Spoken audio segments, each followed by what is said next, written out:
ये खबर KR मंगलम university द्वारा प्रस्तुत की गई है। मेरी देश के हर नागरिक से अपील है, जहां संभव हो पेट्रोल डीजल का उपयोग कम करें। मेट्रो का उपयोग करें, इलेक्ट्रिक बस और पब्लिक ट्रांसपोर्ट का अधिक इस्तेमाल करें। कार पुलिंग को बढ़ावा दें। जिनके पास कार है वे एक गाड़ी में ज्यादा लोगों को साथ लेकर चलें। जिनके पास ईवी है वे भी दूसरों की मदद के लिए आगे आएं। साथियों, डिजिटल टेक्नोलॉजी ने अब इतना कुछ आसान बना दिया है। टेक्नोलॉजी की मदद भी हमारे लिए बहुत फायदेमंद होगी। ये जरूरी है कि सरकारी और प्राइवेट दोनों ही दफ्तरों में वर्चुअल मीटिंग्स और वर्क फ्रॉम होम को प्राथमिकता दी जाए। मैं कुछ स्कूलों से भी आग्रह करूंगा कि कुछ समय के लिए ऑनलाइन क्लासेज की व्यवस्था पर काम करें। साथियों, सिर्फ ईंधन ही नहीं, खाने के तेल पर भी देश की बड़ी विदेशी मुद्रा खर्च होती है। अगर हम थोड़ा संयम बरतें,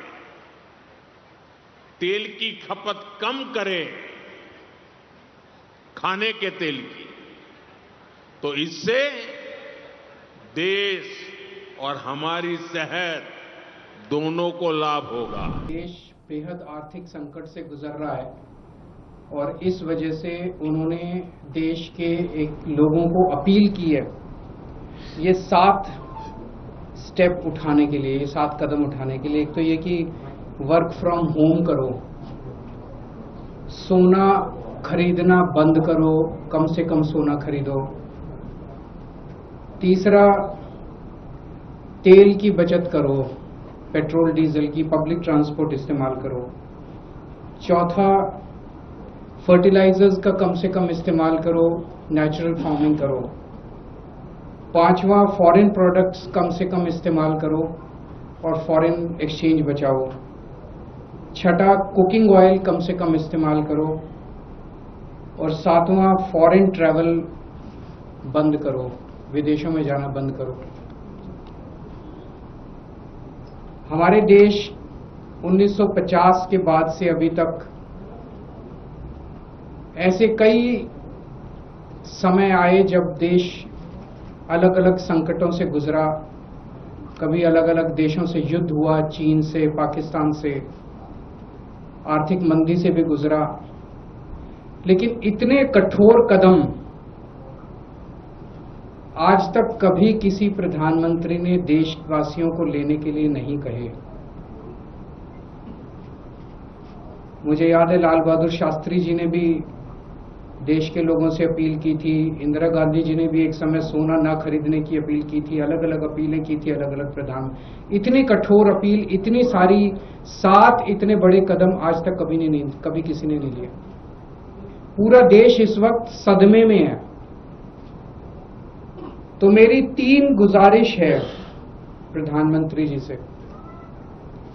एक तो ये कि अगर आपने इतने कठोर कदम उठाने के लिए कहा है तो इसका मतलब अर्थव्यवस्था का काफी ज्यादा बुरा हाल है और या आने वाले समय में और भी ज्यादा बुरा हाल होने का अंदेशा है।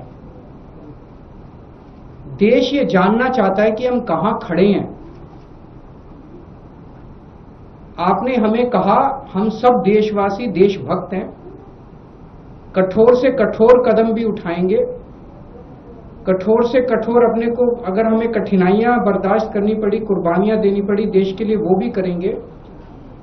लेकिन पता तो चले कि ये कदम क्यों उठाए जा रहे हैं, पता तो चले कि अर्थव्यवस्था कहां खड़ी है।